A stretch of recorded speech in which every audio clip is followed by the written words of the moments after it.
Eles possuem um potencial fantástico. Estão prontos para dominar o mundo. Mas muitos perigos os aguardam à medida que correm pela veloz estrada da vida. Hoje trataremos de uma de suas maiores ameaças: a crise de sexo da adolescência. Está escrito com George Vanderman,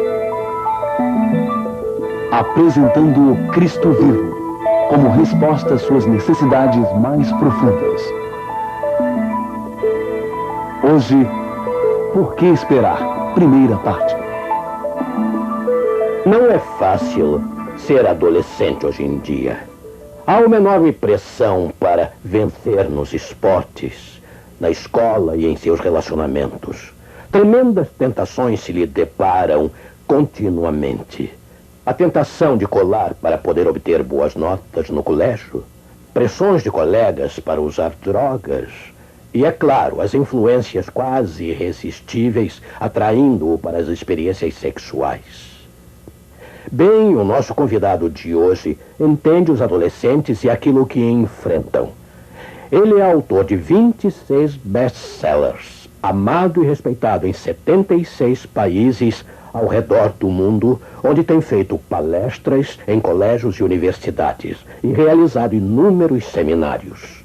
É um privilégio receber o Dr. Josh McDowell no programa Está Escrito. Seja bem-vindo, Josh. É muito bom estar aqui. Eu me lembro da primeira série que apresentamos aqui no Está Escrito. Foi sobre a integridade da Bíblia. A prova histórica da credibilidade da palavra de Deus. E depois os seus dois livros, livro 1 e 2, de A Prova Exige um Veredito. Eu gosto deste título. É um título de bastante força. Bem, eu não creio que muitas pessoas sabem quantas provas existem para apoiar o cristianismo. Eu gostaria de falar sobre isso hoje, mas você veio para falar de um assunto inteiramente diferente. Alguns telespectadores podem se sentir desconfortáveis ao falar sobre sexo. E talvez seja a primeira questão a ser abordada. Josh, por que as igrejas tendem a ignorar as questões sexuais? Se é uma coisa que nossos adolescentes tanto precisam entender, num contexto cristão, é claro. Será que é tão embaraçoso falar sobre sexo? Ou de algum modo imaginamos que esses problemas vão desaparecer se nós apenas os ignorarmos? Eu creio que existem várias razões. Uma é muitos pastores e líderes evangélicos não perceberem a profundidade do problema. Eu estive com um pastor de uma grande igreja conversando com ele sobre o porquê esperar e como expor o assunto aos jovens. Ele disse: não precisamos disso para nossos jovens. Eu sei que outras igrejas necessitam, mas precisa ver os nossos jovens adorarem a Deus. Ele nem quis ouvir. Na manhã seguinte, eu fazia o meu jejum quando vi o diretor dos jovens daquela igreja com 2 estudantes líderes do colégio. Eu me aproximei e disse: quantos jovens frequentam semanalmente esta igreja? Disseram: cerca de 1.500. E para os 2 estudantes que eram líderes, perguntei: quantos acham que estão envolvidos sexualmente? E sem olhar um para o outro, disseram: mais de 50%. Portanto, existe um fator de omissão. Uma outra razão é que eles não creem que a Bíblia dá qualquer autoridade à igreja ou à educação cristã para tratar do assunto. Repetidas vezes eu recebo cartas de pastores dizendo que a igreja não tem autoridade para tratar do assunto sexo. Se algum dia for tratado, terá que ser tratado em casa. Isso então significaria que não se pode pregar sobre os cantares de Salomão, 1 aos Tessalonicenses 4, nem Hebreus 13:14, nem nada. E uma outra razão é que, se você não se sente à vontade em sua própria sexualidade, como pai ou pastor, você certamente hesitará ao falar sobre isso. Em uma viagem de avião há alguns dias, um pastor me procurou e me fez a mesma pergunta. Disse: por que não estamos falando sobre o assunto? E isso me deu uma chance. Eu atirei no escuro. Eu disse: por causa de pessoas como o senhor. Ele disse: como assim? Respondi: por causa de pastores como o senhor que não se sentem à vontade em sua própria sexualidade. Ele começou a chorar dizendo: entendo o que quer dizer. Minha esposa e eu vimos lutando com isto há uns 10 anos. Portanto, esta é com frequência uma das razões. Através da história tem havido bastante negativismo. Sexo é sujo, não se fala sobre ele. E isso muitas vezes condiciona aqueles que falam os jovens. Estas são algumas das razões pelas quais não se fala mais sobre sexo. Tem sido dito que muitas pessoas fazem sexo, mas não fazem amor. Foi você quem disse isso e eu ouvi. O que quer dizer com isso? Bem, fizeram um estudo em uma universidade e concluíram que os Estados Unidos são provavelmente mais ativos sexualmente do que qualquer nação na história. Mais atividade sexual do que em qualquer outra nação, mas aproveitando cada vez menos. E o comentário que eles fazem é que tem muito sexo sendo feito, mas muito pouco amor. E o que está acontecendo é por causa da televisão estar nos condicionando de que o amor e o sexo andam juntos. Qual foi a última vez que você viu um homem dizer a uma mulher, eu te amo, e não irem para a cama?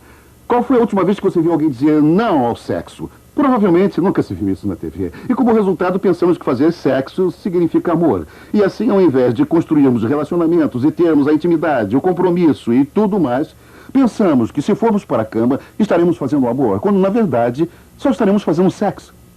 Josh, ambos sabemos que Apocalipse capítulo 12 nos alerta que nos últimos dias o diabo descerá sobre o povo de Deus com grande ira, porque ele sabe que lhe resta bem pouco tempo.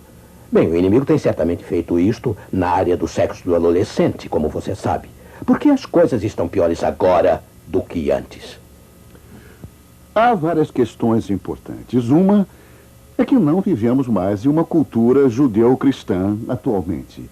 E os pais, e pastores, e líderes de seminários precisam entender bem isso, George. Ou nossos jovens estarão perdidos. Sabe, quando a maioria dos pais eram adolescentes, quando você era adolescente, quando eu era adolescente, se o pastor dissesse alguma coisa sobre sexo, diria, é pecado, não faça. Se o pai cristão dissesse alguma coisa, diria, é pecado, não faça. Na televisão diriam, não faça. No rádio diriam, não faça. As músicas diriam, não faça. O sistema educacional reforçaria o que os pais diziam e repetiam, não faça.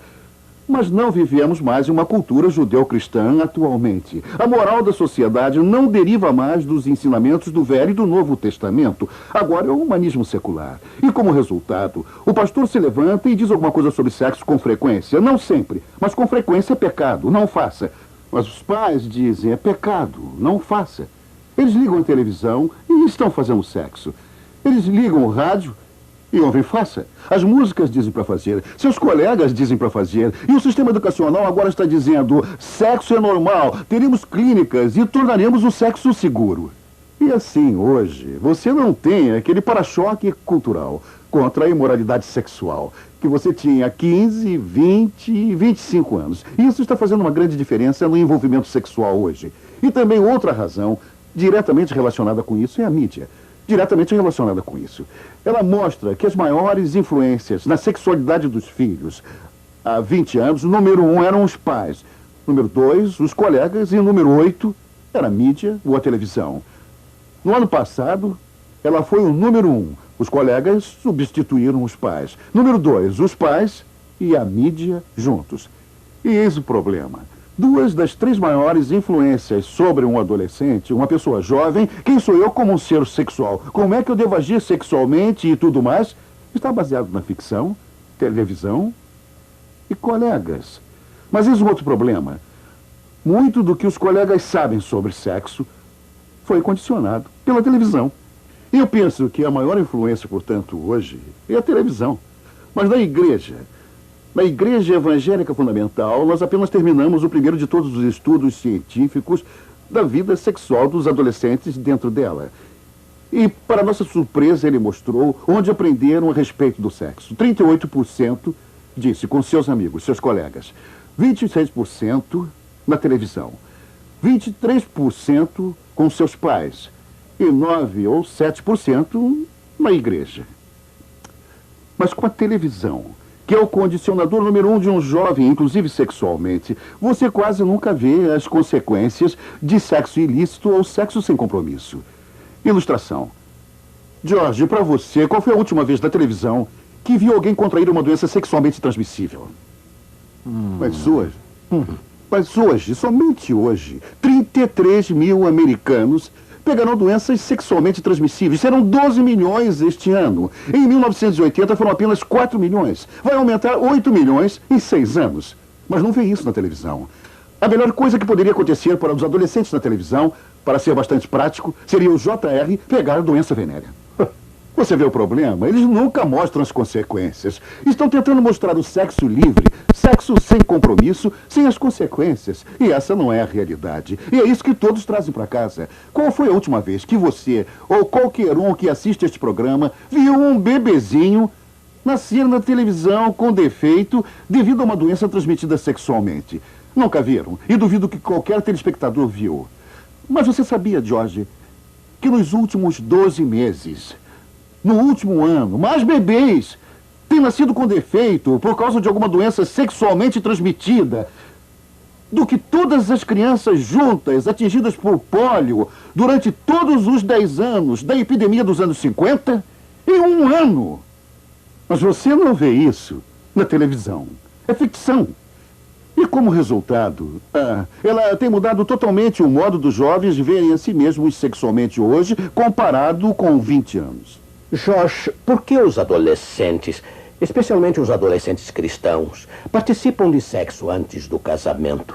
A resposta superficial deve ser porque é bom. Esse é um fato, com certeza, mas sem dúvida há bem mais do que isso. Em seu livro Por que Esperar, você enumera 37 razões por que os adolescentes querem sexo. Pode comentar algumas delas?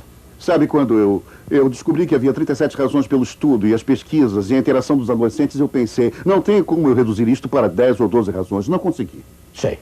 Cada uma delas faz sentido. Eu diria que o fator principal é o relacionamento com os pais. Pesquisas mostram que os pais inativos farão com que o filho se torne muito mais envolvido sexualmente. Agora, não quer dizer que se você for um pai bastante atencioso e ouvir os seus filhos, se você se comunicar e tiver um relacionamento de muito amor, que não vai ter problemas com seus filhos. Mas quer dizer que terá uma grande vantagem com seus filhos. Uma jovem inscrita num concurso de redação resumiu toda a questão no título Em Busca do Amor do Meu Pai. Eu diria que o relacionamento com os pais é talvez a principal razão hoje. Outra é a influência da televisão, da qual acabamos de falar, sobre o que é sexo. Porque, sejamos francos, quando somos bombardeados pela televisão, filmes e vídeos, onde a todo momento o homem diz a uma mulher, eu te amo, eles vão para a cama, o que o adolescente pode pensar? Quando você nunca vê ninguém dizer não ao sexo, o que um adolescente pode pensar? Portanto, a televisão é outra área-chave. Uma outra área é a falta da igreja em falar sobre sexo de uma forma positiva, primeiramente. Em colocar o sexo em um contexto positivo. A beleza do sexo, a intenção de Deus para ele. E eu explicar, dizer então aos jovens, olha, vale a pena esperar. E destacar que toda vez que Deus diz não, e diz não cometerás adultério, não cometerás imoralidade sexual, em 1 aos Tessalonicenses 4, que toda vez que Deus dá um mandamento negativo como esse, existem 2 princípios positivos por trás. Proteger você e lhe dar felicidade. E quando eles não ouvem isso, aí há mais chances deles se tornarem sexualmente envolvidos. Então, eu creio que a igreja precisa apresentar uma mensagem de julgamento. Veja 1 aos Tessalonicenses 4 e Hebreus 13, versículo 4, onde fala sobre a pureza do casamento e do sexo. De modo claro. Desculpe, ali diz que Deus julgará os que se prostituem e os adúlteros. E precisamos dessa mensagem hoje para os nossos jovens. Também uma outra razão é os pais ficarem tanto tempo afastados do lar. Sabe, muitas pessoas pensam que o sexo acontece à noite em alguns motéis. Não. A maioria esmagadora da atividade sexual hoje acontece entre 3 e 5 horas da tarde. George, não nos cinemas e motéis, mas na casa dos pais. Jovens têm escrito para mim e dito, eu tive minha primeira experiência sexual no quarto dos meus pais, por pura revolta, para provar o quanto eu os desprezo. Porque, estando o pai e a mãe trabalhando, eles não têm tempo para construir esse relacionamento. Então eu penso em outra razão. É o namoro com pouca idade. Quando os jovens começam a namorar cedo. Isso fica ligado com a puberdade. Eu me lembro das estatísticas e são assustadoras. Você precisa entender para saber o que está acontecendo com os nossos jovens e como falar do evangelho com eles. Em 1870, a puberdade, o alcance da consciência física e das mudanças do corpo e do sexo eram uma questão-chave aos 16 anos de idade. Em 1920, eram os 14 anos. Ano passado, foi aos 12 anos de idade. Aham. Mas quando a puberdade, em 1870, era aos 16 anos de idade, o casamento era aos 18. Apenas 1 ano e meio de diferença entre a puberdade e o casamento. Em 1920, quando a puberdade era aos 14 anos de idade, o casamento era aos 19. Agora, aqui a puberdade é aos 12, e algumas pessoas a colocam aos 11 anos e meio de idade, o casamento é, segundo as últimas estatísticas, aos 25 anos de idade. Existe um vazio de 12 anos da puberdade ao casamento. E a igreja não tem falado nesse vazio. E por não estarmos falando de uma maneira positiva, muitos jovens têm se tornado sexualmente envolvidos à medida que começam a namorar mais cedo.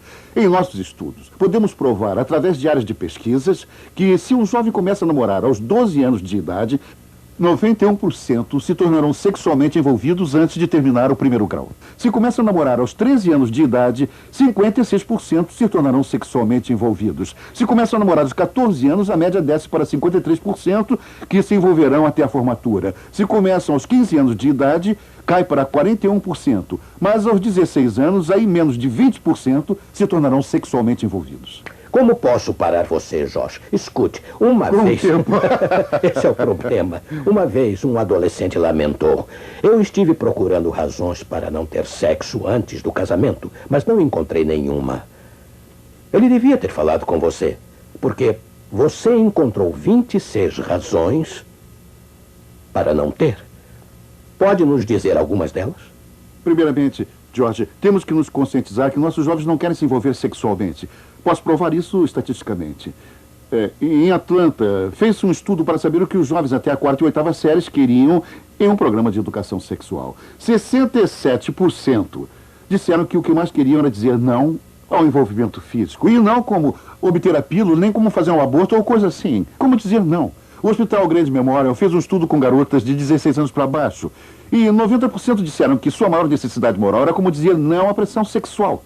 Em outro estudo, com garotas de 15 a 17 anos, 63% delas e 47% dos rapazes disseram que haviam se tornado envolvidos sexualmente por terem sido pressionados contra a sua própria vontade. E 24% das garotas disseram que tinham se envolvido sexualmente porque não sabiam como dizer não. E esta é a razão, porque na igreja nós devemos equipar nossos pais para ajudarem seus adolescentes a dizerem não. E uma razão positiva é a área da confiança. Queremos intimidade, você quer intimidade, eu quero, os telespectadores querem. Agora, o que é intimidade? Um jovem de 16 anos me escreveu dizendo: ser íntimo é a capacidade de ser real junto de outra pessoa. Não acha ótimo para um jovem de 16 anos? Se há uma área em que queremos ser reais, é no amor, no casamento, na família e no sexo. Mas Deus diz: eu quero proteger você da suspeição e da desconfiança, e prover a você o fator mais poderoso para um casamento com amor e um relacionamento sexual pleno com confiança. Deixe-me mostrar como o sexo antes do casamento ou fora do casamento pode destruir esse fator confiança, essa intimidade.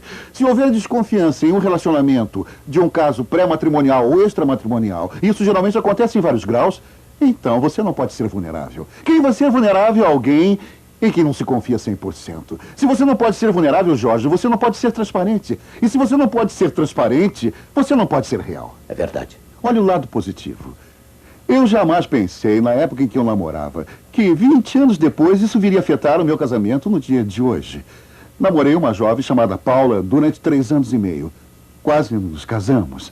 Mas aí percebemos que não tínhamos o tipo de amor sobre o qual se edifica um casamento. Gostávamos um do outro. Tivemos bons momentos divertidos juntos. Mas não se deve casar por isso. Você pode ter momentos divertidos com o chimpanzé, mas não casa com ele por isso. E assim terminamos o namoro. E foi difícil. Eu chorei. Porque eu pensei que estava deixando tudo que eu sempre quis em uma mulher. Mas continuamos amigos. E ela é uma de minhas amigas mais queridas e respeitadas hoje. E por causa disso, vários anos depois, quando conheci Dot, e Dot tornou-se minha esposa, Dot conheceu Paula. E elas logo se gostaram. Tinham alguma coisa em comum. Assim, ficaram amigas. E minha esposa começou a passar bastante tempo com a mulher que eu havia namorado durante 3 anos e meio. Voltei para casa de uma viagem um dia, por volta das 9 horas, e Dot não estava. Por volta das 11 horas ela chegou e eu disse: onde você esteve, querida? Ela disse: eu fui tomar meu de jejum com Paulo e passamos a manhã toda conversando. Eu disse, vocês se divertiram? Ela disse, nós nos divertimos muito. Ela se aproximou de mim, George. Aí então ela me abraçou e me olhou nos olhos. Você talvez já tenha passado por isso. Da sua esposa olhar você nos olhos sem dizer nada e você saber que É tem coisa verdade, por aí. é verdade. Sabe o meu problema? Eu não sei se é bom ou ruim. E minha esposa me deu um sorriso enquanto me olhava com aquela expressão de vai sobrar para mim e disse, querido, eu estou feliz que você tenha se comportado bem durante 3 anos e meio. Que ótimo. Eu disse, como assim? E ela disse, Paula me confidenciou que houve ocasiões em que ela estava tão apaixonada por você que teria feito qualquer coisa. Mas você jamais se aproveitou disso. Que alívio. Puxa. E aí eu tentei me lembrar quando foram essas ocasiões.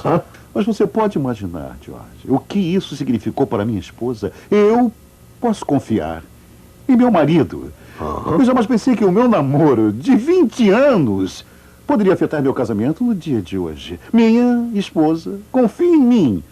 Do modo como meu Deus, em 1 aos Tessalonicenses, diz, esta é a vontade de Deus, o mandamento de Deus, que vocês se abstenham da imoralidade sexual, porque eu quero proteger vocês de suspeitas e desconfianças e prover para vocês aquele fator positivo de confiança em seu casamento futuro, em sua família e no relacionamento sexual. Obrigado por esse testemunho. Josh, precisamos ter mais desta ajuda positiva quando você voltar na próxima semana. Mas nos poucos instantes que nos restam, você pode falar sobre o aborto?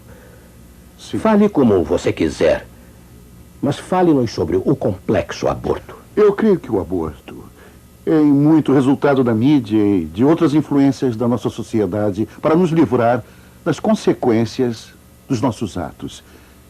É a eliminação das consequências do comportamento sexual ilícito para a maioria. Mas você sabia que este ano 1.200.000 adolescentes ficaram grávidas? Desses, cerca de 400.000 vão fazer aborto. E então, cerca de 165.000 conceberão no casamento. Mas 1/3 delas abortará. Mas o mais interessante é, nessas que não abortarão, 94% ficarão com seus bebês. 94%. E muitas vezes, nem todas as vezes, mas um incrível número de vezes elas ficarão com seus bebês. Por causa da razão que se tornaram envolvidas sexualmente. Eu queria ser amada e eu queria amar. E isso que de repente surge um bebezinho que elas sentem que pode suprir aquela necessidade de ser amada e de dar amor. Mas sabe, isso é irrealístico para um bebê. É irrealístico para uma criança devolver esse amor. Mas eu creio que bem mais adiante, quando a história olhar para trás, para o que tem acontecido com o aborto, com a morte de bebês em nossa terra, isso irá parecer para a história uma atrocidade maior do que a que Hitler fez com os judeus nos campos de concentração. Uma denúncia muito grave, Pode sem dúvida, é acreditar nisso. verdade. É sim, estamos falando de vidas. E não estamos educando os nossos jovens onde a vida começa e o que significa ter um bebê dentro de nós. Obrigado, Josh, por suas convicções, por essa sua grande alma. Obrigado por me deixar participar e obrigado pelo livro que está oferecendo. Eu creio que esse livro vai ajudar os pais, os pastores e os que trabalham com jovens a lidarem com esta questão. Nós vamos torná-lo disponível a todos. Obrigado outra vez e Deus o abençoe bastante. E agora eu gostaria de acrescentar só uma palavrinha neste programa. Talvez você esteja com medo de que sua vida esteja destruída para sempre por causa de seus erros. Mas lembre-se de que nosso Deus se alegra em salvar as ovelhas desgarradas. Ele tem um plano especial para a sua vida individual. Primeiro, ele lhe oferece paz, através do sangue de Cristo, em substituição ao peso da culpa. Então ele lhe dá forças para colocar sua vida em ordem e colocar harmonia no lugar da confusão. Ele guiará você dia a dia em direção ao céu, considerando você perfeito por todo o caminho, enquanto você mantiver o coração aberto para o Senhor Jesus Cristo. Você vem ao Salvador, você vem a Jesus para ser salvo, e aí você viverá fiel e obedientemente à vontade de Deus. Eu insto que você abra seu coração agora, enquanto oramos. Meu Pai, todos nós, como ovelhas, nos desgarramos. Cada um de nós se voltou para seu caminho egoístico, mas o Senhor colocou sobre Jesus Cristo a iniquidade de nós todos. Jesus pagou por ela. Seu dom da salvação é nosso se pedirmos. Seu amor para nós é real. Faça agora real o nosso compromisso. No nome salvador de Jesus, nós pedimos. Amém.